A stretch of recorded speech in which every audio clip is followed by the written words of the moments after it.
This episode of Trifles is made possible by listeners like you who support us on Patreon and Substack. To learn more, go to patreon.com/trifles or trifles.substack.com. Welcome to Trifles, a weekly podcast about the Sherlock Holmes stories. It is, of course, a trifle, but there is nothing so important as trifles. Yes, the problem was final, the house was empty, and his bow was last, but there are so many other details to pick apart in the stories. Pray, be precise as to details. You know the plots, but what about the minutiae? Why would the Pope engage Sherlock Holmes' services? Why did he receive the Legion of Honor from France? And why would he refuse a knighthood? You are very inquisitive, Mr. Holmes. It is my business to know what other people don't know. Scott Monty and Burt Wolder will have the answers to these questions and more in Trifles. The game's afoot. Episode 455, Lhassa and Mecca. Hello and welcome to Trifles, the Sherlock Holmes podcast where we get into the details in the Sherlock Holmes stories. I'm Scott Monty. I'm Burt Wolder. And Burt, I'm surprised not to find you on your hiatus. Hi, Atus. You're standing today. That's nice. I am standing. I'm outstanding in my field, and that's why all this corn is around me. Oh, perfect day. Well, I hope you make it in from the maze. Oh, me too. Well, this episode should be interesting. It's inspired by a piece from the Baker Street Journal in 1975 by Don Pollock, but it harkens back to an earlier episode where we've covered Sherlock Holmes' travels when he was away following those horrible events at the Reichenbach Falls. Don manages to pull out a few prescient details and corrects a few errors as he finds them. So it should be an interesting discussion as we get into some details on two of these cities farther east of these locales. Meanwhile, wanted to remind you that you can listen to the show ad-free and support us at the same time by going to Patreon or Substack. We are available on both of those platforms. You can find us at patreon.com/trifles and trifles.substack.com.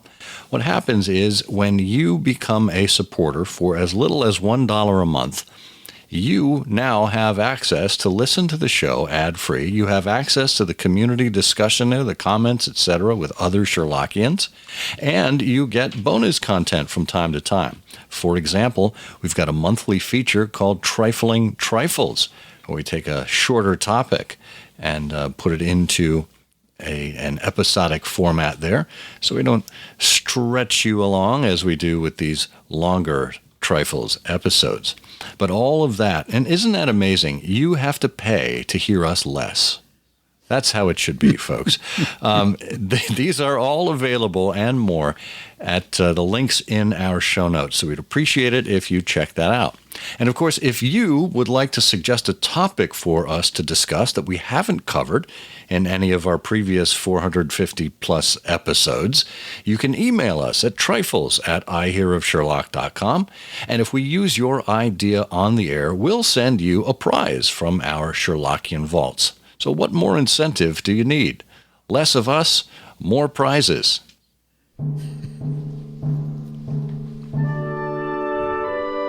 Well, we are winding our way east, far east in this case, as we head to Lhassa and Mecca. Burt, how would you like to place us in these environs? Well, boy, that's a good question. I think that we can sort of locate ourselves sort of right at the outset. Where we are obviously is the adventure of the empty house. And this, of course, is the great return of Sherlock Holmes after the Great Hiatus, which you mentioned earlier. And the lovely thing about this, I know I use the word lovely sort of continually about these things. But the nice but that's thing, one of the lovely. reasons, it is lovely. One of the but that's how I look at these things. Why we wanted to bring this to our listeners' attention is that this is an example of an evergreen. And if you read the cases of Sherlock Holmes, there are some things that will occur to you after you read through the canon as being, sort of repetitive and obvious. The Persian slipper, how many cigars Holmes smokes, cabs, and so on. And also the Great Hiatus, where he went and what he did. Surely, you might say to yourself, if your name was Shirley. Don't call me Shirley. Nobody has anything more to say about this. Not so. And so Don Pollock sort of begins right there. He says, there are lots of theories to account for the hiatus. Bill Baring-Gould categorized them all in his introduction to The Empty House. And there's a series of studies where Holmes is in London or America or France, and occasionally, according to somebody actually in Lhassa, Mecca, and Khartoum, etc. But, there are a lot of theories about where Holmes was. And he says, he sort of defines how these things are set up. It seems to Don that the people who comment on the hiatus opt for one of two of the master's favorite lessons. One camp having eliminated as impossible the journey described by Watson defends improbable hypotheses, finding Holmes virtually everywhere but in those locations. And the other camp takes the same lesson to heart, but defends the possibility of orthodox doctrine. And that's where this paper is. So to get going, Don starts with the subject that we spoke about in that prior episode you mentioned, Edgar Smith's article on the hiatus, which constituted, as Don points out, a great starting point for other people. And the statement that Edgar makes in there is, wait a minute, no European, Norwegian, or otherwise came anywhere near the forbidden city of Lhasa until 1903. So Holmes or Sigerson could not possibly have visited as early as 1891. Interesting. So, and folks, if you're interested in listening to us discuss Edgar's piece, which was Sherlock Holmes and the Great Hiatus, that's episode 334. You can find that in season 7. But it's interesting here because I think Don's assumption here in taking Edgar's what he calls scholarly laxity by saying that no one of European extraction has gotten anywhere near Lhasa until 1903. Well, we didn't know Holmes got near Lhasa except for what he told Watson. So could there have been other visitors until then? He says, therefore, neither Holmes nor Sigerson could possibly have visited Lhasa as early as 1891. But Baring-Gould accepted Smith's scholarship unquestionably. He just took it as gospel. And Don really says that Smith's claim is a remarkable one because it's been unchallenged at that point for 20 years. Right? Everyone just accepted what Edgar had to say as gospel and didn't challenge it. And he said it is disputed, but the first claimed European entry into Lhasa was made in the early 14th century by a Catholic priest, Friar Odoric of Porto-Renon. He was the first, and then the first undisputed European entry into the Forbidden City was made in 1661 by Jesuit Father Gruber and Father Dorville. And they were there for 2 months. So it's not like they were just passing through. They were actually there for quite a time. And then 2 Capuchin priests in 1707 arrived at Lhasa. And then an Italian priest. And then the first Englishman reached there. It was Thomas Manning in 1811. And Manning was followed by the French Lazarus priests, Huc and Gabet, in 1846. So, Don is just building his, just arming his chambers with so many bullets here to take down Edgar's sloppy research. Interesting, isn't it? And Don points out that by the time of the Great Hiatus, which, you folks will remember is begins around 1891, there's renewed interest in Tibet. And indeed, the whole of the mysterious East has captured the British public's imagination. And Holmes has read all the books. The fellow Thomas Manning, in his journey to Lhasa, which you just mentioned, was written about in a book, The Narratives of the Mission of George Bogle to Tibet and the Journey of Manning to Lhasa in 1876. And though it appeared 5 years after the return, there's also a book by Captain Adair, The Big Game of Balistan and Ladakh, a summer in High Asia. And that's interesting because it brings to mind Colonel Moran's Heavy Game of the Western Himalayas, which was purportedly published in 1881. But the adventure in which this information appears, the one we're talking about here, The Empty House, did not reach the public until 1903. And it is within the bounds of belief that there's a connection, perhaps, between Captain Adair, F-E-S Adair, our own Ronald Adair, and Colonel Moran. But anyway, before we dig into that, to return to Lhasa, in spite of its inaccuracy, Smith's statement does have some intentional value. For though the Chinese agreed in 1865 to allow a British post to be established in Lhasa, passage to the city was forcibly blocked by the Tibetans until 1903, when a British military mission gained entry. But, that blockade is really not an insurmountable obstacle. In fact, says Don, it's an excellent reason for Holmes's presence in the area. And, it might be worth spending a little time on Lhasa itself, in addition to these theories about when Holmes appeared there and who else appeared. But Lhasa, of course, is it's an inner urban district of Lhasa City in Tibet. And this would be in the southwest China area. It's the second most popular urban area on the Tibetan Plateau. And it's got an altitude of about 12,000 feet, or about 3,600 meters. It's one of the highest cities in the world, actually. And it's been the administrative and religious capital of Tibet since the mid-17th century. It's got a lot of Tibetan Buddhist sites, as the Potala Palace and Jokhang Temple and Norbolinga palaces. It's a mouthful there, but it literally translates to place of gods because it is so high up in the sky. And further history, it was called Rasa, which meant goat's place.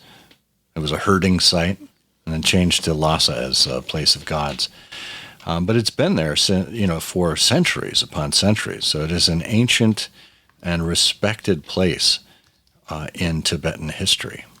And of course, that's where you would find the Dalai Lama. Well, up until the 1950s. Yes. Holmes didn't go there after the 50s. Yeah, the Dalai Lama left Tibet in 1959 to escape the Chinese and has been living ever since in, I think, Dharamsala in India. Sort of a government in exile. And they had to sing Goodbye, Dali. No, somebody sang that about him, I suppose. But then Don takes us on to Mecca. He says, okay, so that's Lhasa. There have been two major objections to Holmes's claim that he visited Mecca. First of all, there was a civil war in the area, which would have made travel impossible or very, very difficult for anyone who's English and non-Muslim.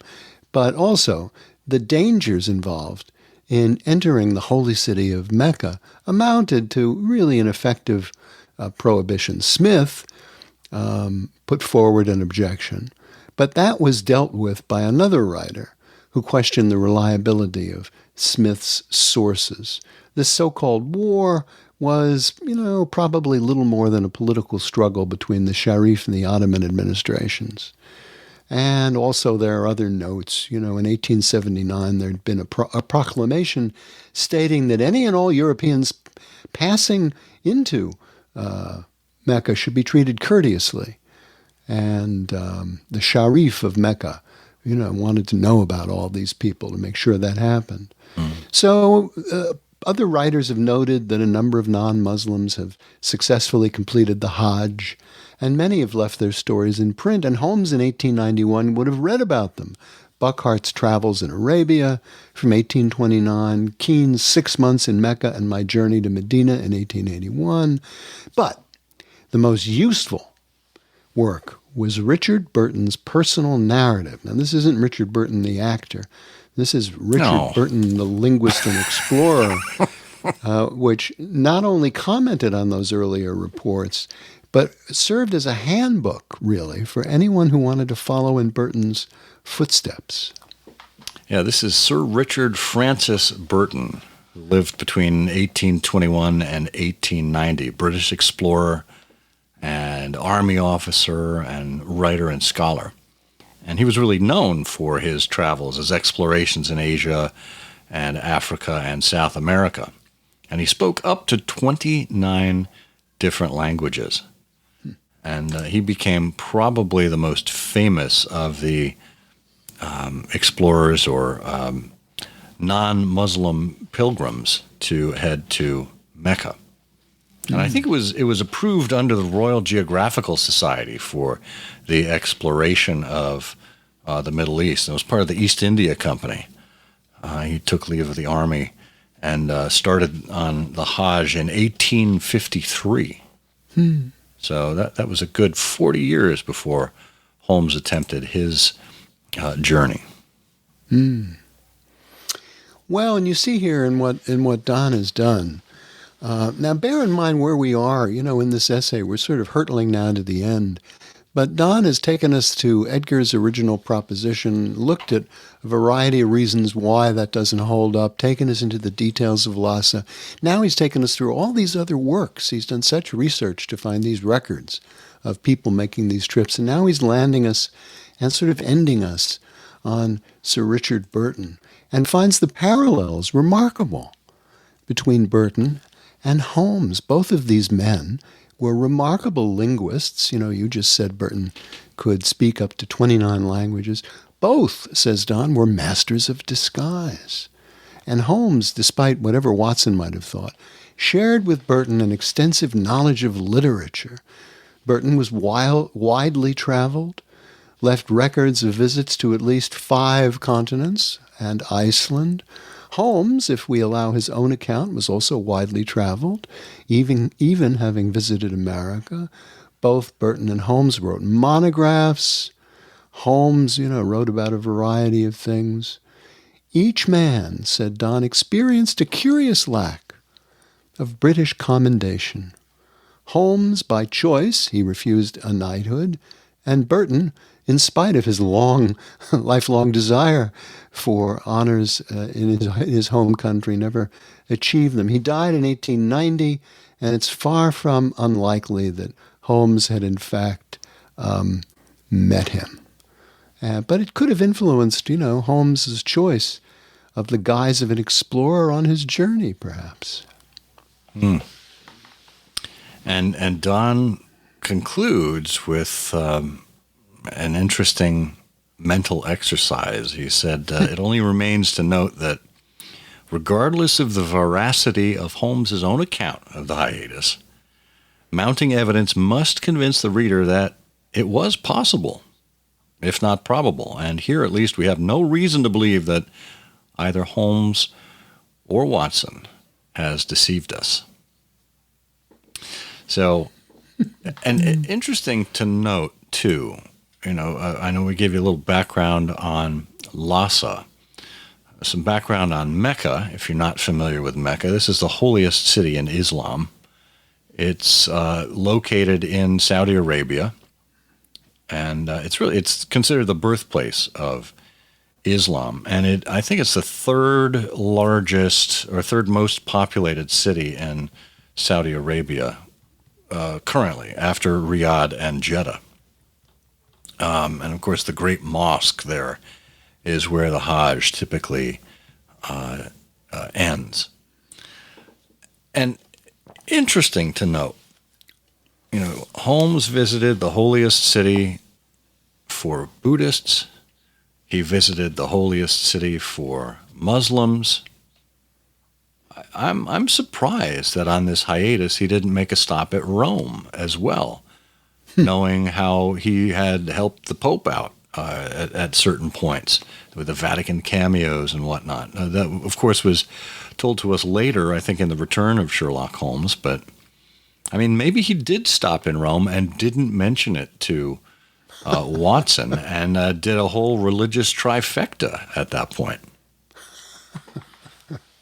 I mean, did he go to Jerusalem, too, while he was out that way? I mean, let's hit all of the major world religions while we're at it. Yeah. Interesting. Or none, yeah.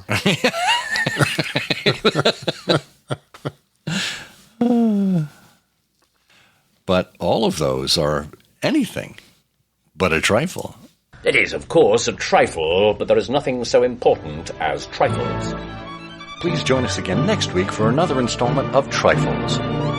Show notes are available on SherlockHolmesPodcast.com. Please subscribe to us on Apple Podcasts and be sure to check out our longer show, I Hear of Sherlock Everywhere, where we interview notable Sherlockians and share news of the Sherlockian world. You've taken my breath away, Mr. Holmes.